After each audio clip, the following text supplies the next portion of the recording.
Bonjour et bienvenue dans l'épisode 77 du podcast Intuition créative. Aujourd'hui, nous allons plonger dans un sujet passionnant et clairement essentiel pour tous les entrepreneurs créatifs, ambitieux qui souhaitent vraiment développer leur entreprise. On va parler de design de l'expérience client. Alors attention, ça paraît un peu difficile à comprendre, mais tu verras, c'est très simple. Aujourd'hui, en fait, je vais te parler de l'expérience client dans ton lieu, mais aussi dans ta communication. Donc que tu sois en studio de yoga, un hôtel de nature, un cabinet de thérapeute, créer un environnement apaisant, que ce soit dans ton lieu physique ou dans ta communication, ça va vraiment transformer l'expérience de tes clients et renforcer leur fidélité. Donc dans cet épisode, je vais te parler de toutes les petites choses à mettre en place qui sont assez simples, mais pour vraiment avoir une expérience client de qualité qui te permettra d'avoir des clients de qualité. Je te laisse avec mon introduction et on se retrouve juste après. Bienvenue dans mon podcast Intuition créative, le podcast qui booste ton état d'esprit d'entrepreneur intuitif. À travers mon expérience personnelle et mes expertises en communication visuelle, je vais te transmettre mes conseils pour être ambitieux et intuitif, mettre en valeur tes expertises et accroître ta créativité en trouvant de l'inspiration. Tu auras donc toutes les clés en main pour diriger ton entreprise dans la bonne direction.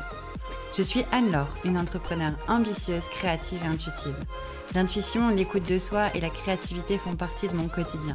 J'ai donc créé en 2016 Studio Eucalyptus, mon studio de graphisme dans lequel j'accompagne les entrepreneurs dans leur communication en créant leur identité de marque, leur site web et leur direction artistique. On se retrouve ici chaque lundi à 7h pour un nouvel épisode, en tête-à-tête ou avec un invité. D'ailleurs, n'hésite pas à t'abonner dès maintenant à Intuition Créative pour être sûr de ne rien louper. Allez, c'est parti. Du coup, comme tu le sais, aujourd'hui, on va parler d'expérience client. L'expérience client, c'est vrai que souvent, si tu m'écoutes ou si tu suis un petit peu des comptes de marketing, etc., on parle beaucoup d'expérience client sur son site web, etc. Et oui, c'est méga important. Mais c'est aussi, et tout autant important, et encore plus, j'ai envie de dire, important quand tu as un lieu. Quand tu fais venir tes patients ou tes clients dans ton lieu, dans ton univers, comme je le disais en introduction, que ce soit un studio de yoga, un hôtel, un cabinet, etc., les personnes ressentent l'énergie du lieu, ce que tu as souhaité transmettre, etc. Et tout ça, c'est vraiment très important de le soigner, déjà pour que ça renvoie vraiment à l'ambiance que tu aimerais que tes clients bénéficient, et aussi vraiment de leur créer une expérience. Une expérience peut-être auditive, sensorielle, avec une belle décoration, etc. Et tout ça, en fait, en général, quand on a un lieu, on va le soigner, on va vraiment le faire à notre image, mais c'est ultra important de pouvoir aussi savoir comment le retranscrire parfaitement dans l'expérience client digitale, donc sur les réseaux sociaux et sur ton site web. Donc cet épisode va vraiment être tourné là-dessus, sur l'équilibre qu'on peut trouver entre les deux et sur les petites choses à mettre en place autant en physique que en digital pour améliorer l'expérience client, l'expérience du visiteur, pour le fidéliser et pour vraiment que ça marque son esprit et que ce client veuille revenir ou ce potentiel client qui arrive sur ton site internet veuille absolument découvrir ton lieu. Donc commençons par déjà définir ce que j'entends vraiment par expérience client, un peu plus en détail que ce que je viens de te faire là. L'expérience client, du coup, comme je te le disais, va englober toutes les interactions en fait qu'un client ou qu'un prospect a avec ton entreprise. Depuis la prise de contact, donc certainement sur une carte de visite ou sur le web, jusqu'au service après-vente. Donc si jamais tu fais de la thérapie ou tu proposes un service d'hôtellerie, etc., c'est après. Est-ce que tu vas envoyer un email pour leur demander comment ça s'est passé? Est-ce que tu leur offres un souvenir, un cadeau, etc. Tout ça, c'est de l'expérience client. Vraiment de la découverte jusqu'à l'après-vente. Du coup, ça va inclure forcément les interactions avec ton espace physique et aussi ton site web, tes réseaux sociaux. Tout simplement aussi, pourquoi les réseaux sociaux? Parce que sur place, si c'est que le lieu a un réseau, par exemple sur Instagram, etc., il va avoir envie. Et si le lieu est canon, il va avoir envie, ce client aussi, de partager, de taguer le lieu sur ses stories, etc. Mais pour ça, du coup, il faut que toute la communication soit vraiment canon pour que le client se sente un petit peu, chanceux de pouvoir partager qu'il est dans ton lieu. Donc un design bien pensé, qu'il soit physique ou digital, va vraiment profondément influencer cette expérience et du coup en créant un environnement qui non seulement va répondre aux besoins de tes clients, donc par le côté confort, etc., va dépasser leurs attentes par le visuel, par les sens et par la qualité et le soin vraiment qui ont été mis dans les moindres détails du design.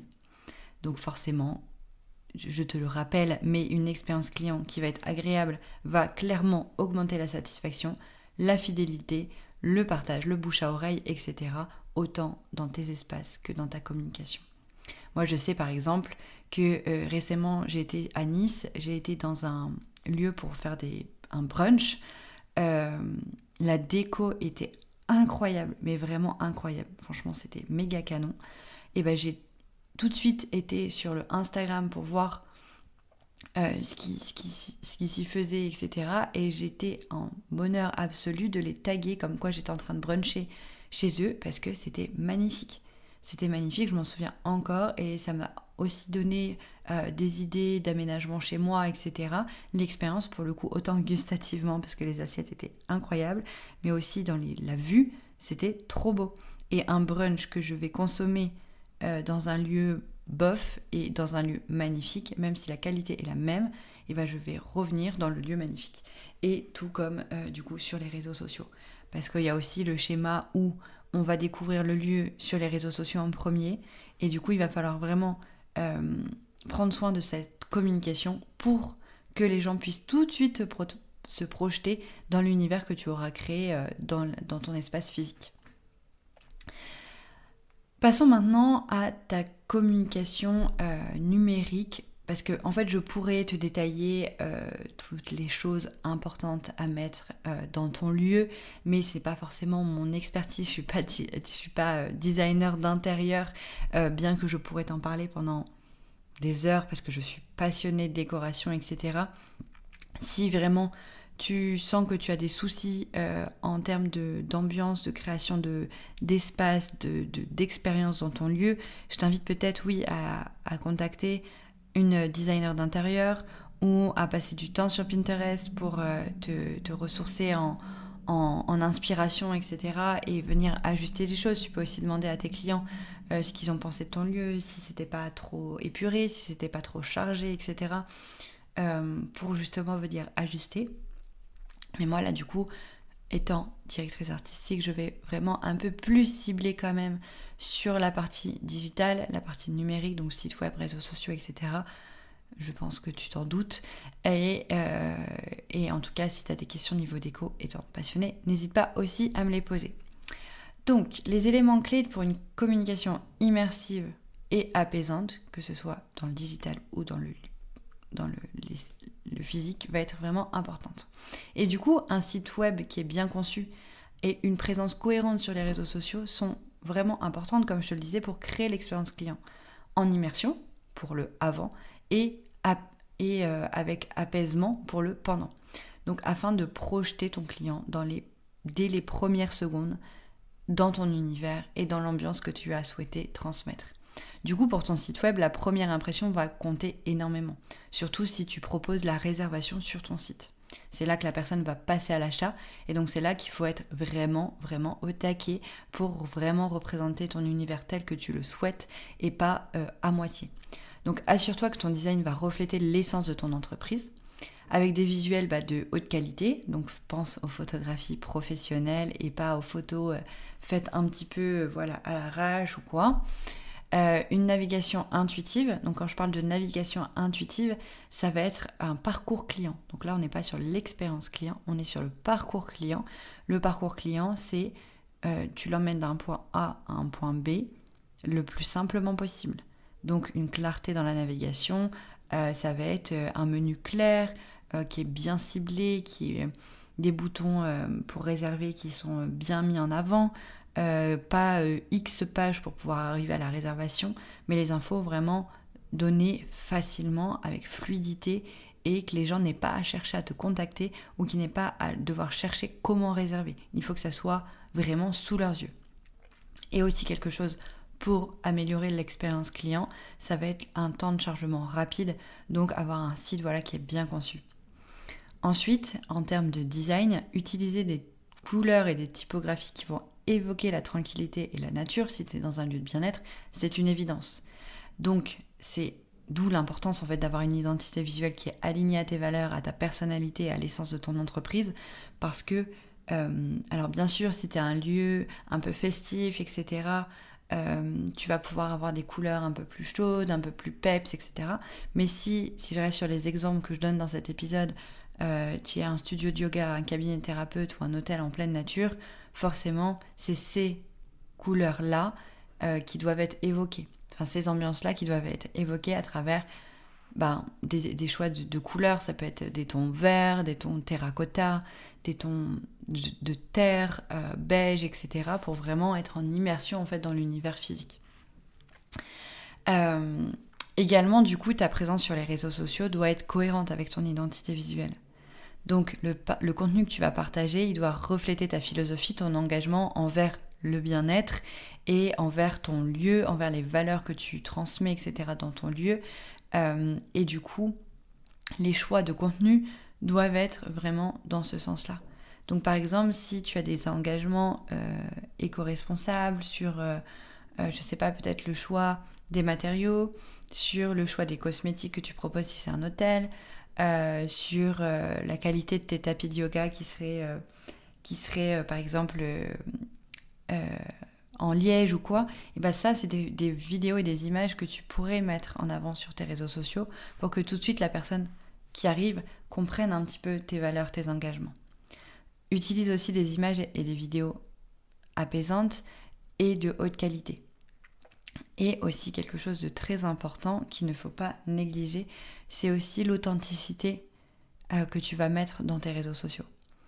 Interagis en fait de manière authentique avec ton audience. Crée des posts authentiques. Ça peut être des choses très simples. Ça peut être juste de la photo avec un petit texte pour les accueillir. Mais il faut que ça soit authentique pour que les personnes, si elles sont arrivées par les réseaux sociaux, quand elles arrivent dans ton lieu après, elles ne soient pas déçues. Il ne faut surtout pas créer de déception. Donc que ce soit les stories, les posts et même les commentaires sont vraiment des opportunités pour renforcer ton message, ton image de marque et engager ta communauté auprès de tes engagements, auprès de tes valeurs. Donc utilise tous ces leviers qui sont à ta disposition et qui vont pouvoir vraiment renforcer ton image de marque et améliorer l'expérience client. Parce que forcément, si tu interagis avec tes prospects, les personnes vont se sentir proches de toi et ça va vraiment t'aider à créer du lien tout simplement. Et encore une fois, du coup, ton identité visuelle, si elle est cohérente à travers tous tes canaux de communication, donc que ce soit en ligne ou hors ligne, donc site web, flyer, carte de visite, réseaux sociaux, enseigne, ça peut même être les accroches portes si tu as un hôtel. Ça peut être aussi des affiches qui sont dans ton studio de yoga ou dans ton cabinet. Tout ça, ça va aider à créer une expérience harmonieuse pour tes clients. Et ça va renforcer aussi la reconnaissance de ta marque, créer une relation de confiance et donner envie de partager clairement l'expérience qu'on vit chez toi sur les réseaux sociaux, etc. Et du coup, augmenter le bouche à oreille. Quelques petits exemples concrets, bien que j'en ai donné pas mal, mais je vais cibler du coup les 3 exemples. Donc je suis partie sur un business d'hôtel nature, un studio de yoga et un cabinet de thérapeute pour que vraiment vous puissiez tous vous projeter. Alors du coup, pour illustrer ces concepts, alors imagine un hôtel de nature avec des chambres décorées, de bois recyclé, des plantes locales, des fenêtres qui offrent une vue imprenable sur une forêt, sur un étang ou même sur la mer. Et l'éclairage va être doux, va être naturel. Les senteurs, par exemple de pin, si tu es, je pense à des clients qui sont en baie de Somme où il y a beaucoup de pin autour de leur hôtel, on va pouvoir sentir le pin jusque dans la chambre en fait. Ou même du coup, tu peux peut-être accentuer un petit peu ça avec des parfums pour accentuer l'expérience en fait d'immersion dans la nature. Et tout ça, ça va être du coup de l'expérience en physique. Et du coup, sur leur site web, cette atmosphère va être retranscrite avec des images de haute qualité, avec des beaux panoramiques sur la nature environnante, peut-être aussi des vidéos de drones pour montrer vraiment la nature sauvage autour de l'espace d'hôtel. Et tout ça, ça va vraiment, du coup, permettre aux clients d'être en immersion complète avant même de venir ou après quand ils vont diffuser, du coup, ta communication. Et de la même façon, quand on est dans ce genre de lieu, en général, c'est assez épuré, etc. Et du coup, sur le site, on veut aussi retrouver ça. Donc, des informations claires sur les expériences proposées, sur la réservation, etc. Un exemple par rapport au studio de yoga, ça pourrait être d'utiliser des tapis de yoga dans des matériaux écologiques, comme je le disais tout à l'heure, si c'est en liège par exemple, avec des huiles essentielles diffusées pendant les séances, des encens pour créer vraiment un espace de tranquillité et de concentration. Tout ça, ça va permettre vraiment une immersion complète au client, plutôt que d'être peut-être dans un studio un petit peu froid, où il n'y a pas d'odeur, il n'y a pas le réveil des sens qui est là, et du coup on est moins en immersion avec la pratique de yoga. Et du coup, sur les réseaux sociaux, pour un studio de yoga, ça peut être partager des vidéos, pareil, d'immersion, de méditation, de tutos de yoga, des images inspirantes de la nature pour prolonger aussi cette expérience en ligne. Mais ça peut être aussi, par exemple, si tu as l'habitude dans ton studio de yoga de faire brûler des encens, ça peut être des vidéos de justement tes encens qui brûlent. Comme ça, la personne, quand elle voit cette vidéo-là, elle a l'impression de se replonger dans la séance, etc. Et ça crée du lien et ça permet de diffuser toujours l'expérience d'immersion au-delà du lieu. Pour les thérapeutes qui ont des cabinets, ça peut bénéficier un peu de tous les principes là, que j'ai cités, avec un agencement confortable.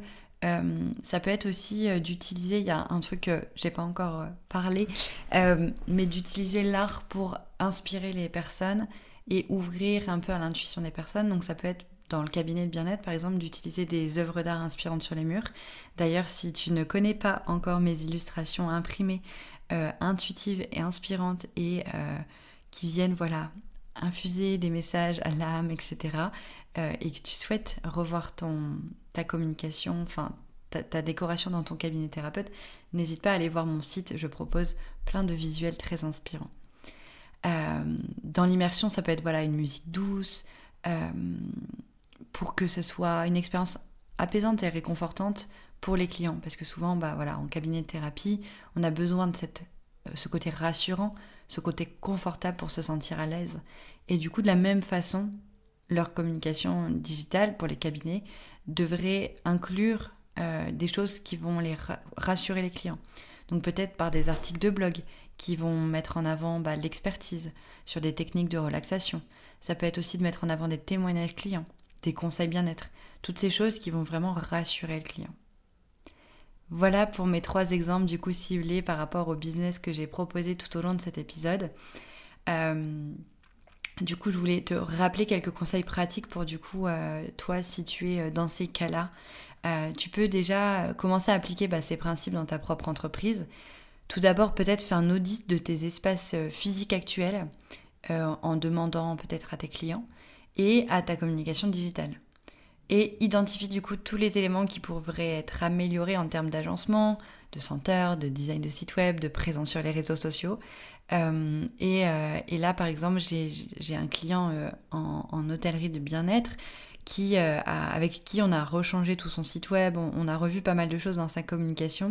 Et là, en ce moment, du coup, tous les clients leur disent dès que j'arrive sur votre site, il n'y a pas de doute, j'ai envie de réserver de suite, c'est magnifique et tout. Et quand ils arrivent dans le lieu, ils se retrouvent tout de suite dans l'ambiance qu'il y a eu sur le site et ils sont 100% convaincus et ils reparlent du coup au gérant du site en leur disant c'est grâce au site et on est super content parce qu'on se retrouve aussi là avec la même ambiance et c'est ce qu'on souhaitait particulièrement. Donc ça va vraiment être important de aussi pouvoir avoir les retours des clients sur le physique et sur le digital. Et ensuite aussi un conseil qui est important pour moi de te dire aujourd'hui, c'est commence petit. T'as pas besoin de tout changer d'un coup, que ce soit pour ton site web, tu peux par exemple commencer par optimiser la page d'accueil ou améliorer la qualité de tes images en faisant appel à un photographe. Si c'est dans ton lieu, tu peux peut-être aussi faire du recyclage, de de choisir des éléments dans la nature en fait pour améliorer ta décoration, etc. Et t'es pas obligé de faire des gros travaux autant dans le digital ou dans les espaces physiques pour améliorer l'expérience client. Et si tu as le budget qui te le permet, je pense que c'est un vrai investissement de penser à déléguer à un designer d'intérieur et à un graphiste digital, enfin un graphiste qui saura t'accompagner sur la création de ton site web, les réseaux sociaux, etc. Parce que c'est un investissement qui va te faire gagner du temps, clairement, dans les messages que tu véhiculeras à tes prospects et du coup tes futurs clients. Parce que du coup, tu n'auras pas besoin de devoir... ça sera beaucoup plus facile de les convertir en clients parce que sur les réseaux sociaux, etc., ça sera déjà bien mis en place que de les amener vraiment à être clients, à venir dans ton lieu pour ensuite qu'ils aient de la fidélité. Donc en fait, vraiment, la fidélité et l'envie, ça va vraiment passer par une communication vraiment aux petits oignons qui représente pleinement ton univers. Voilà, du coup en conclusion, comme tu le sais, créer des environnements immersifs et apaisants grâce au design de l'expérience client, que ce soit dans les lieux physiques et dans la communication digitale, peut vraiment avoir un impact profond sur la satisfaction et la fidélité de tes clients, sur leur envie aussi de parler de toi autour d'eux. Et du coup en mettant l'accent sur l'agencement de tes espaces et de revéhiculer ça parfaitement dans ton site web et tes réseaux sociaux, ça va vraiment... changer clairement la donne et tu peux du coup facilement transformer tes espaces et ta communication en véritable havre de paix et captiver beaucoup plus de monde. Voilà pour tous les conseils que je voulais te partager aujourd'hui concernant l'expérience client. J'espère que ça t'aura plu, j'espère que ça t'aura donné des idées. En tout cas, si tu as besoin d'aide pour retransmettre toutes les sens que tu proposes dans ton lieu, dans ton espace, à travers les réseaux sociaux ou ton site web, je serais ravie de pouvoir t'accompagner dans cette création, de pouvoir revoir le site internet. En fonction de où tu es, dans quelle région, je peux aussi moi me déplacer dans ton lieu pour te proposer un audit de tout ce que tu as mis en place et te proposer des ajustements sur tes supports digitaux. Je peux aussi te partager des photographes dans ta région qui pourront t'aider à vraiment mettre en valeur tout ton projet et ton espace. Donc n'hésite vraiment pas à me contacter, à découvrir mes offres, à réserver un appel découverte. Ça serait vraiment un réel plaisir de pouvoir te propulser et passer ton entreprise à un niveau supérieur grâce à une expérience client parfaite. On se retrouve la semaine prochaine pour un nouvel épisode. En attendant, bonne semaine, bon design pour les petits ajustements et au plaisir d'avoir tes retours sur mes épisodes. Merci beaucoup d'avoir écouté cet épisode. J'espère vraiment qu'il t'aura plu. Si c'est le cas, tu peux me laisser un témoignage sur Apple Podcast. Pour ça, c'est très simple. Sur Apple Podcast, écris Intuition créative dans la barre de recherche. Quand tu m'as trouvé, tu cliques sur s'abonner, bien entendu. Tu descends en bas de la liste des épisodes jusqu'à la section évaluation et avis. Si tu as aimé cet épisode, tu peux soutenir Intuition créative en laissant 5 étoiles et aussi m'écrire un témoignage. Cela me permettra de savoir l'impact que mes conseils ont sur ta vie d'entrepreneur. Et bien sûr, si tu souhaites retrouver plus de conseils au quotidien et suivre mon aventure, n'hésite pas à me suivre sur Instagram au nom de Studio Eucalyptus. On se retrouve lundi prochain à 7h pour un nouvel épisode. Je te souhaite une merveilleuse journée. C'était Anne-Laure, directrice artistique intuitive, fondatrice de Studio Eucalyptus.